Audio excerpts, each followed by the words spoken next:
This podcast episode is for investor education purposes only and is not intended to provide and should not be relied on for investment advice. Consult your personal investment advisor before engaging in any securities transaction.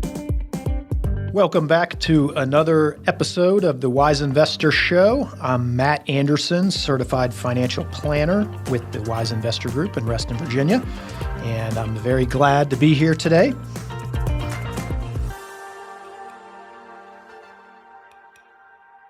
Today, we're going to be talking about something that affects every single person who deals with money, and that's all of us. We're talking about behavioral finance. Now, if that sounds complicated, don't worry. It basically means this, that our emotions, habits, and instincts influence our financial decisions more than math does. And understanding how your mind works around money can completely change how you save, invest, and plan for the future. So in the next half hour or so, I'm going to walk you through why we sometimes make money decisions that don't help us, the most common mental traps we fall into, and some simple tools that can help make better, calmer choices. So let's jump in and get started. So what is behavioral finance? Behavioral finance is the study of how people act with money in the real world. And I want to emphasize the phrase real world, because in textbooks, investing looks simple. You save money, invest regularly, don't panic, and stay for the long term. But in real life, people get scared, people get impatient, people get greedy and chase trends. People avoid looking at their accounts because they don't like what they might see. And none of that is about financial knowledge. It's about human nature. You see, our brains are wired for survival, not for retirement planning. Our ancient wiring tells us if something feels threatening, then run. If something feels uncertain, then avoid it. If something feels too good to miss out on, jump in immediately. And when you mix those instincts with things like the stock market, interest rates, debt, and long-term goals, you get emotional decisions that don't always help your future. So behavioral finance isn't about judging people. It's about understanding them and giving them tools that work with their emotions, not against them. Now let's go through 4 major mental habits, what we call biases, that influence how we deal with money. The first one is loss aversion, and it's a big one. It means that losing money feels far worse than gaining money feels good. The pain of loss is usually about twice as strong as the pleasure of gain. And this affects almost every financial decision we make. Now here's how it shows up. You check your retirement account during a downturn and instantly think you should sell. You keep too much money in cash because investing feels risky. You avoid making decisions because you're afraid of choosing wrong. You hold on to losing investments too long because you can't stand to realize a loss on paper. But here's something important to understand. These drops that you see on your statement, they're completely normal. Let me give you a few real numbers. So a 10% market drop, what we would call a correction, happens in 6 out of every 10 years. And going back to 1945, there have been 37 corrections, meaning a 10% plus drop happens roughly every 2.5 years. And a 20% drop, that's what we would call a bear market, shows up every 3.5 to 5 years on average. So when you see the market fall 10% or even 20%, that's not a crisis. That's just the market behaving exactly how it's always behaved. I'll give you a real example that I see often. People check their accounts during a rough week and say, I lost $20,000. But in reality, they didn't lose it. They experienced a temporary dip. The only way to lock in that loss is by selling. Now, loss aversion tricks us into reacting to short-term dips as if they're permanent disasters. Here's another example. Someone may have $100,000 sitting in cash, earning almost nothing because the fear of losing money in the market is more powerful than the fear of losing buying power to inflation. Because remember, if you've got money sitting in cash and it's not earning a whole lot of anything, inflation is going up still, on average about 3% a year. So what you can buy with that money is actually going down every year. Now, loss aversion is powerful, but recognizing it is the first step to managing it. Now, the second bias I want to talk about is called overconfidence. And this one quietly gets more investors into trouble than almost anything else. Overconfidence is when we believe we know more than we actually do, or that we can predict things we really can't. It's not arrogance. Once again, it's just human nature. Our brains love patterns, certainty, and the feeling of control. And whenever money is involved, that feeling gets amplified. Now, you might not walk around thinking I'm a market genius, but overconfidence slips into investing decisions in subtle, everyday ways. Here are a few examples. You buy a stock because you feel like you understand the industry. Even if you've never studied the financials, you think familiarity equals safety. You assume that past success came from your skill, not luck, especially if a big win worked out once. You believe that you can see trends forming, even when the data doesn't support it. You overestimate your ability to react quickly at the right moment. You check your account during a good market and think that you've mastered investing, forgetting how uncertain markets really are. Now, in today's world, overconfidence is amplified by something else. We have too much information. With constant news, charts, social media, analysis videos, and market commentary, it's easy to feel like you're well informed. But having more information doesn't mean that you have better information or that you're interpreting it correctly. Overconfidence makes us mistake information for expertise. Even professional investors with huge research teams don't consistently predict short-term market moves. Now, the result of overconfidence is things like placing big concentrated bets, chasing trends, ignoring diversification, and maybe assuming that you can catch up later without having a realistic plan. So what's the cure? Stay humble, stay diversified, and follow a long-term plan.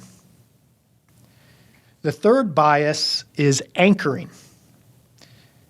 Now, anchoring is a major bias that quietly shapes a lot of our financial decisions, often without us realizing it. Anchoring happens when your brain grabs onto a specific number and uses that number as the reference point for all future decisions. That number becomes your anchor, even if it has nothing to do with current reality. Anchoring shows up in all sorts of ways. You fixate on the price that you paid for a stock, even though that price has no impact on what the stock is worth today. You compare your current portfolio to its highest ever value, and anything below that feels like a loss, even if you're still way ahead of where you were when you started. You anchor to your old salary and keep spending like you're still earning it, even if your income has changed. Or you may anchor to someone else's success, like my friend bought crypto at $5,000, so that must be the right price. Now, the danger with anchoring is simple. It locks you into the past and keeps you from seeing what's true today. Now, one of the clearest examples of anchoring, and one that I see all the time, is when someone tries to sell their home in a changing market. Imagine this. You bought your home for $800,000. Now, 2 years ago, during a hot housing market, Similar homes on your street were selling for $1 million. So that number becomes your anchor, the price that you believe your home is worth. But today, the market's cooled. Interest rates are higher, supply is increased, and comparable homes are now selling for only $900,000. Here's what often happens. You list your home at $1 million anyway, because that number feels right. It's what you believe your home should sell for. Buyers come through, but no one bites. Weeks go by, then months, and eventually you do drop the price down to $950,000. Still, you get no offers. You hold firm because dropping further feels like you're losing money. But here's the key. You're not losing money. The market simply changed. The only thing keeping you stuck is the anchor of that old $1 million price. It wasn't guaranteed then, and it isn't reality now. And anchoring can cost you. It can cost you time on the market, can cost you carrying costs, it can cost you lost opportunities to move or invest those proceeds somewhere else. It can also cost you stress and decision fatigue, all because of a number that no longer reflects current conditions. Now, anchoring feels safe. It gives us a reference point in a world that feels uncertain. But in finance, those anchors can pull us under. Anchoring tells us, I can't sell this stock until it gets back to what I paid for it. My portfolio is down from its highs. Something's wrong. My house was worth more last year, so that must still be true. Or I got a bonus last year, so I should be able to spend the same way this year. But these thoughts ignore reality. And the real truth is this: the market doesn't care where you started, only where you are now. Now, here's a few simple tools that can help reduce the pull of anchoring. Ask yourself, if I were making this decision for the first time today, what would I do? Compare to current data, not to historical highs. Focus on goals and not past numbers. Once again, your plan is about where you're going, not where you've been. And use objective third-party valuations. Use updated comparables, financial statements, or your advisor input. So when you detach from anchors, you start making decisions based on facts, not on feelings, and that's going to lead to much better outcomes. Now let's add our last bias. It's a big one as well, and it's confirmation bias.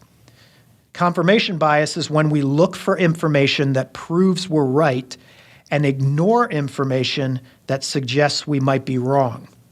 In investing, that often means reading articles, following experts, and noticing data that support our existing view while skipping or dismissing the rest.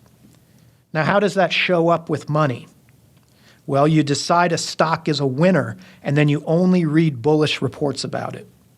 You downplay risks because you surround yourself with voices that agree with you. You ignore negative data that doesn't fit your story. And you under-diversify because you're overly confident in your idea. One other thing I want to talk about is politics here, because politics can supercharge confirmation bias. In fact, in 2020, a UBS poll found that 46% of American investors plan to change their portfolios based solely on who won the presidential election, assuming that markets would tank if, quote, the wrong side won. That's confirmation bias at full power. People start reading news that matches their political identity, interpreting economic data through a partisan lens, expecting good or bad market outcomes depending on who's in office. And here's the kicker. Historically, if you only invested during presidents of one party, your returns were far worse than if you simply stayed invested through all administrations over time. Now, political bias feels comforting because it aligns with identity, but it narrows your vision and can lead to selling great investments or avoiding entire sectors for emotional reasons, not financial ones. So how do you fight confirmation bias? Well, you actively look for disconfirming evidence. Ask what could prove me wrong, and take that seriously. Use objective, rules-based investing instead of reacting to headline cycles. And diversify your information sources, both financially and politically. Bottom line, confirmation bias feels good because it reassures us, but that comfort can be costly if it blinds us to real risks. So I'm going to take a quick break here, and I'll be right back on the other side.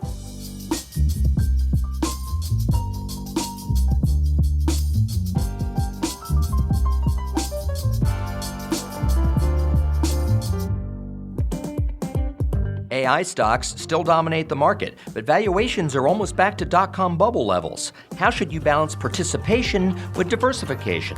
Tune in every week as we discuss the latest financial trends and how to become a better informed, wise investor. Listen to us at The Wise Investor Show at raymondjames.com/The Wise Investor Group, or just find us on your favorite podcast app. Raymond James Financial Services Incorporated, member FINRA, SIPC. The information contained in this podcast represents the opinions of the hosts and guests and does not necessarily represent the views of Raymond James and Associates, Inc., the Wise Investor Group, or their respective affiliates and employees. This podcast is for investor educational purposes only and is not intended to provide and should not be relied on for investment advice. The contents of this podcast do not purport to constitute a comprehensive summary of all information necessary to base an investment decision. Past performance is not a guarantee of future results. Securities mentioned in this podcast may not be suitable for all investors. Seek the advice of your financial advisor or other qualified financial service provider with any questions you may have regarding your individual situation. Discuss any tax or legal matters with the appropriate professional advisors. Raymond James and Associates, Inc., member New York Stock Exchange, SIPC. Welcome back to the Wise Investor Show. You're with Matt Anderson, certified financial planner today. And before the break, we were talking about behavioral finance. And in particular, we covered 4 cognitive biases: loss aversion, overconfidence, anchoring, and confirmation bias. Now let's bring all of this together with a real-life example. Now this is a fictional client, but the situation's very real. I've seen versions of this play out again and again. So let's meet John. John is 52 years old. He's been saving for retirement for decades. He's responsible. He follows a plan. He's not flashy. He's not reckless. He's the type of person who shows up, does the work, and is trying to make smart choices for his future. He wants to retire at 65, 13 years away. He doesn't need any miracles. He just needs consistency. And up until recently, everything was moving smoothly. But one quarter, just 3 months, the market drops around 15%. Nothing unusual, nothing unheard of, but enough to rattle the nerves of almost anyone. John opens his retirement account and sees the balance down hundreds of thousands of dollars from where it was just the year before. And suddenly, after years of consistent saving and steady investing, his confidence evaporates. The first thing John feels is loss aversion. Even though the drop is temporary and completely normal, it hits him like a punch in the stomach. He starts thinking, I can't lose what I've worked so hard for. I need to protect what I have left. What if this is just the beginning? The pain of that temporary drop is so strong that he feels like he must act. Next comes anchoring. John remembers his portfolio's highest value, that number from last year when everything was booming. He keeps comparing today's balance to that high watermark. Anything below that number feels like failure, even though last year's market conditions no longer exist. That old number becomes his benchmark, but it's just an illusion, a snapshot from the past that has nothing to do with today's reality. Then overconfidence jumps in the driver's seat. He starts telling himself, maybe I should move everything to cash until things settle down. I'll get back in once the market looks safer. I'll know when it's the right time. But here's the truth. No one, not even professionals, consistently picks the perfect exit and the perfect re-entry. Timing the market feels logical, but it's nearly impossible to do well. And finally, confirmation bias seals the loop. John starts reading headlines that support his fear. He watches videos with negative predictions. He talks to friends who are also nervous. Every new piece of information fits the story he's already telling himself. The market's getting worse. I need to do something. Everyone else sees this too. It's smarter to get out now. He isn't seeing a balanced picture anymore. He's seeing a filtered one, a fear-driven one. He's thinking about selling everything, not because his plan changed, not because his timeline changed, not because his financial needs changed, but because his emotions changed. That's the power of behavioral biases. Now, when John comes to talk to me, tense, worried, and ready to hit the sell button, we take it one step at a time. We zoom out to the big picture. I show him 30, 40, and 50 years of market history. We look at every downturn, every recovery, and the long-term trend upward. We revisit his actual financial plan. John's retirement is 13 years away. He's not withdrawing money tomorrow. And his plan already accounts for volatility because we're using conservative assumptions in our plan. I walk him through the emotional traps that he's feeling. This is loss aversion, I say. It makes the dip feel bigger than it is. This is anchoring. You're comparing today to last year's peak. This is overconfidence. You believe you'll know the right time to get back in. And this is confirmation bias. You're consuming information that matches your fear. When he hears the logic behind the emotion, he starts to separate himself from it. Then we talk about what he actually risks. We look at the cost of selling, the risk of selling low, the risk of missing the recovery, the risk of delaying his retirement potentially, the tax consequences of selling, and the emotional fallout of trying to time the market. When you put the costs on the table, the safe move doesn't look that safe anymore. And we ground him to his goals. We bring the conversation back to what matters most. John, what's the goal? Let's retire at 65. Has that changed? No. Then the strategy doesn't change either. So how does the story end for John? John doesn't sell. Instead, we rebalance slightly, something that we already talked about as part of this plan, doing an annual rebalance. He keeps contributing. He stays invested. He avoids the trap. And a year later, when the market recovers, as it always does historically, John tells me, "Thank you, I was so close to blowing up my plan." And he means it. John's story isn't about the market at all. It's about behavior. He didn't almost derail his retirement because of a 15% drop in the market. He almost derailed it because of fear, because of bad comparisons, because of overconfidence, and because of selective information. Biases don't show up in spreadsheets. They show up in moments just like this example, moments when emotion tries to take the wheel. Now let's slow down and talk about something I think is the most important part of this entire episode. And it's the tools that you can actually use. Because we've talked about the biases, loss aversion, overconfidence, anchoring, and confirmation bias. These ideas are helpful, but they only make a real impact when we turn them into habits and systems. So I want to give you a stronger, more practical framework. Think of this as your behavioral toolbox. These are strategies you can return to anytime you feel overwhelmed, reactive, or unsure of your next financial move. The first one is to build a rules-based plan. So rules-based planning is great because this one single tool can reduce emotional decision-making by half. And a rules-based plan simply means that you set up automated, predetermined rules that make your decisions for you ahead of time, before emotions have a chance to interfere. So this can include things like automatic monthly investing, of which I highly recommend that everybody do. Automatic increases in savings, So as your income rises, you automatically make bumps into those savings. Automatic rebalancing in your portfolio. So every year, you're just going to automatically rebalance. Maybe you use target date funds in your employer retirement plans for hands-off diversification.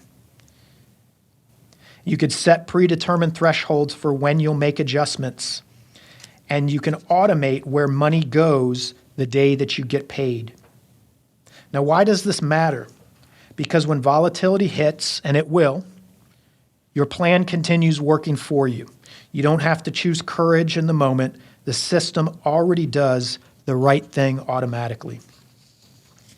The second tool you can use is the 24-hour pause. This is your emotional circuit breaker. Now, this one seems almost too simple, but it's actually incredibly powerful. Anytime you feel a surge of emotion, fear, excitement, anger, or urgency, your brain is going to shift into short-term survival mode. That's the absolute worst time to make a financial decision. So here's the rule. If the emotion is high, the decision waits 24 hours. Always. You'll be amazed at how often that pause saves you from doing something impulsive. A decision that felt urgent at 2 p.m. feels unnecessary by 2 p.m. the next day. When the emotional wave fades, then clarity returns. The third tool is to actually track your emotional triggers. Okay? So this turns emotions into actual data that you can use, which is incredibly empowering. So every time you feel an urge to make a financial move, whether it's to sell or to switch funds or to chase a hot trend, pause and write down the answers to these three questions. The first one is, what am I feeling right now? Is it fear? Is it fear of missing out? Is it stress? Is it excitement? Number two, what triggered that feeling? Was it a headline? Was it a friend's comment? Or was it a big market drop? And the third thing is, what story am I telling myself right now? I'm going to lose everything. I'm missing out. This time is different. Everyone else sees what I see. Over time, you're going to see patterns emerge. And maybe you react strongly every time the market falls more than 2%. Maybe political news rattles you. Maybe a friend talking about a winning stock triggers fear of missing out. Now, once you understand your patterns, you can anticipate them. You can build strategies around them. And eventually, those triggers lose their power because you see the emotional script before it starts. The fourth tool is to create an opposite case checklist. This is your anti-confirmation engine. This one directly combats confirmation bias, and it might be the most transformative tool of all. Whenever you have a strong belief about something, whether it's positive or negative, create a simple opposite case checklist. Here's what it includes. What evidence would prove me wrong? Be specific about it and write it down. What are 3 credible sources that disagree with me? Now, we're not looking for random opinions here, actual credible viewpoints. And if I'm wrong, what are the costs? Sometimes the downside reveals the real risk. And if I'm right, well, what's the real upside? Sometimes it's smaller than we imagine. And the last one is, has this belief been wrong in the past? Try to look for historical patterns. What this does is it opens the door to information you were filtering out. It forces your mind to widen its field of view. It's not about changing your mind, it's about testing your mind. And the fifth tool is to build a personal if-then playbook. This tool removes the guesswork from crisis moments, and it's pretty simple. If X happens, then I will do Y. So here are some examples. If the market drops 10%, then I'm going to rebalance. If the market drops 20%, then I'm going to add new money. Sounds counterintuitive, but it's actually a good idea. If a stock I love drops X%, whatever that is, then I'm going to revisit the fundamentals. I'm not going to sell out for panic, and I'm also not going to buy a bunch more just because I think it's lower price. I'm going to go back and look at the fundamentals. Maybe if interest rates rise, then I'm going to go back and review my debt paydown strategy. And lastly, if a political event occurs, then I'm going to compare headlines to historical data before acting. If-then plans calm your mind during uncertainty, and they give you a roadmap for moments where emotion usually takes control. And lastly, you want to work with a professional. Okay? I like to say that we financial advisors, we do two jobs. We build financial plans, and we keep clients from abandoning those plans. A good advisor doesn't just manage money, but we manage behavior. We help you talk through decisions, see blind spots, question emotional impulses, and stay anchored to what matters. Now, these tools that I've talked about, they won't eliminate emotion, but they will help you control it. Behavioral biases won't disappear, but you'll be equipped to recognize them, to interrupt them, and to make better decisions in spite of them. And when you combine these tools with a long-term financial plan, that's when your financial confidence starts to grow. So here's the big message today. What matters is building habits and systems that help you make good decisions even when emotions run high. Think about which bias fits you best. Is it loss aversion? Is it anchoring? Is it overconfidence, or is it confirmation bias? The more aware you are, the better choices you're going to make. So thanks for spending time with me. If you want help building a plan that works with your personality and not against it, our team at the Wise Investor Group is always here to help you. So remember, money is emotional, but your strategy doesn't have to be. As always, I wish you wise investing. Take care. The information contained in this podcast represents the opinions of the hosts and guests and does not necessarily represent the views of Raymond James and Associates, Inc., the Wise Investor Group, or their respective affiliates and employees. This podcast is for investor educational purposes only and is not intended to provide and should not be relied on for investment advice. The contents of this podcast do not purport to constitute a comprehensive summary of all information necessary to base an investment decision. Past performance is not a guarantee of future results. Securities mentioned in this podcast may not be suitable for all investors.